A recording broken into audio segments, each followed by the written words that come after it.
이더리움에서 프로그램을 실행하려면 비용이 들거든요. 수수료. 근데 수수료가 발생하는데 이를 우리가 가스비라고 부르죠. 근데 이 가스비를 이더로 지불하게 됩니다. 그래서 네트워크 사용이 만약에 늘어날수록 가스비 사용이 늘어나고 이더 수요도 증가되게 되죠.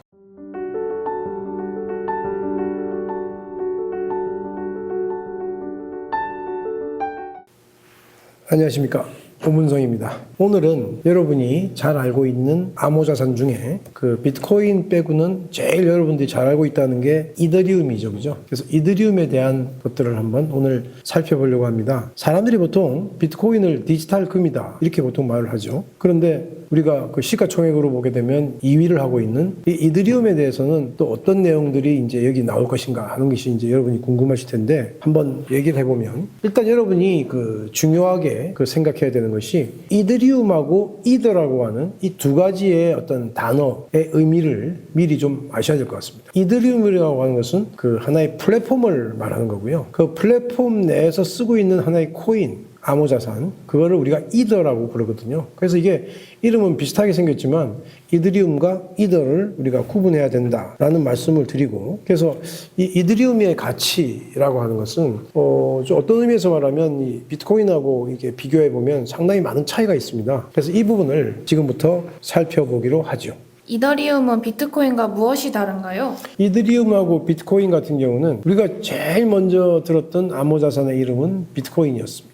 그 이후에 우리가 이제 알게 된 게 이더리움인데요. 지금 제가 금방 말씀드렸다시피 이더리움하고 이더는 구분돼야 된다는 말씀을 드렸고, 이 비트코인은 기본적으로 하나의 일렉트로닉 캐시라는 말을 썼어요. 사토시 나카모토가. 하나의 그 전자적인 현금이다. 이렇게 써서 결국은 이 비트코인은 가치를 전송하는 거죠. 그리고 비트코인 그 자체의 가치를 저장하게 돼 있습니다. 그런데 지금 이더리움 같은 경우는 이 프로그램을 실행하는 플랫폼으로서의 역할이라는 게 굉장히 중요하죠. 그래서 이더리움을 통해서 코인들을 많이 발행하거든요. 그래서 그런 비트코인은 돈을 하나에 보내는 시스템이고 이더리움은 하나의 플랫폼이기 때문에 이 프로그램이 돌아가는 시스템이다. 그래서 보통 우리가 보면 우리가 P2P 거래하는 금융 서비스, 그 NFT라고 하는 대체 불가능 토큰이란 말 쓰잖아요, 많이. 그리고 DAO라고 하는 우리가 보통 상법상의 무슨 회사 같은 그런 조직처럼 보이는 이런 것들도 기본적으로 그 플랫폼을 이더리움을 많이 쓰고 있습니다. 이더리움이 세계 컴퓨터라고 불리는 이유는 무엇인가요? 보통 이더리움을 월드 컴퓨터라는 말을 쓰고 있죠. 그래서 이더리움은 전 세계의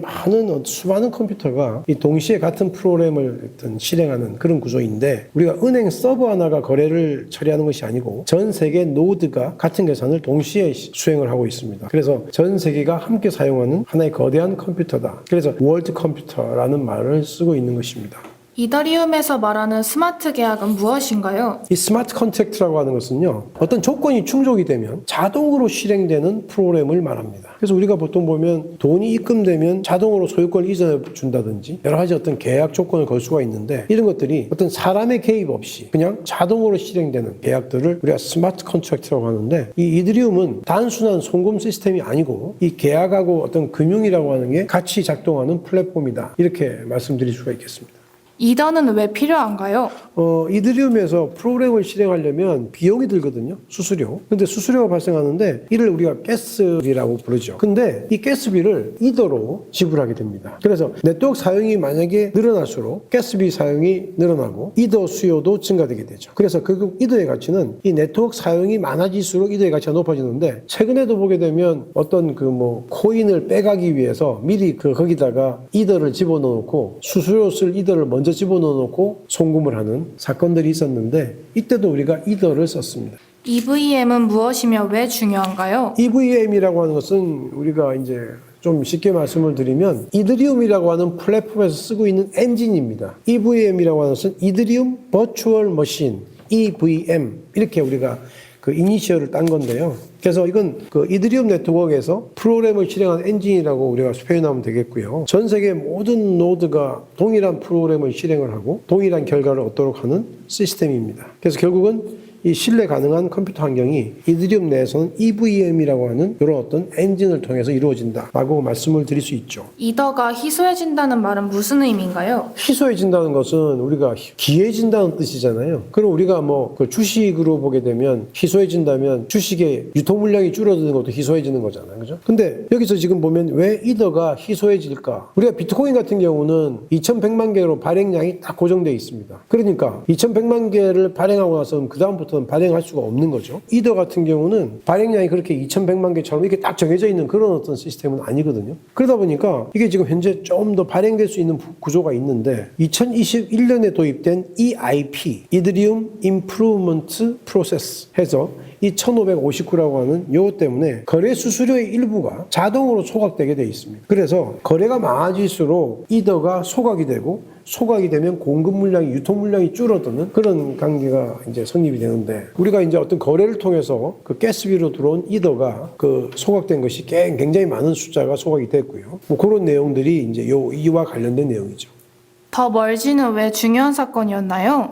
이 멀지라는 사건은 우리가 이더리움에서요 2022년에 본래 이더리움도 그러니까 이더라고 하는 그 자산도 암호자산도 비트코인처럼 POW 다시 말하면 마이닝을 통해서 채굴이 되었던 암호자산이죠. 그런데 이 비트코인처럼 채굴을 통해서 하게 되면 전기가 무지하게 많이 소모됩니다. 그래서 지금도 우리 비트코인 같은 경우는 채굴을 통해서 이제 그 나오기 때문에 전기가 많이 발생되죠. 전기료가. 이거를 우리가 POW에서 그런 것을 하지 않고 지분증명이라고 하는 방법을 바꿨어. 이거는 지금 현재 마이닝을 하는 게 아니라 그 밸리데이터가 검증을 해서 움직이는 구조이기 때문에 이 POS라는 방법으로 합의 알고리즘을 전환을 했어요. 그러니까 처음에는 이더리움이나 우리 비트코인 같은 경우와 양쪽이 둘 다가 POW로 시작했는데 지금 우리가 말하는 요 이더리움 쪽에서는 결국은 POW가 아니라 POS로 바뀌었다는 거죠. 그래서 이거는 어찌 보면 큰 하나의 전환점이 됐습니다. POW에서 POS로 바뀌었다는 얘기는 뭐냐면 결국은 에너지 소비가 굉장히 감소됐다. 전기료죠, 그죠? 전기료가 굉장히 감소되고 예전에 어렵게 이 전기를 통해서 이 채굴이 되었던 것들이 그렇지 않은 방법으로 바뀌면서 신규 발행량이 감소가 됩니다. 그만큼 많이 안 줘도 되기 때문에 대가를 신규 발행량이 감소되고 이 이더에 대한 공급에 대한 증가 속도가 크게 줄었다. 그래서 결국은 장기적으로는 가격 구조에도 결국은 신규 발행량이 감소되었다고 하는 것은 이더의 가격에 긍정적으로 영향을 미치겠죠, 그죠? 유통 물량이 줄어드니까. 그래서 그런 어떤 그 사건이 더 멀지입니다.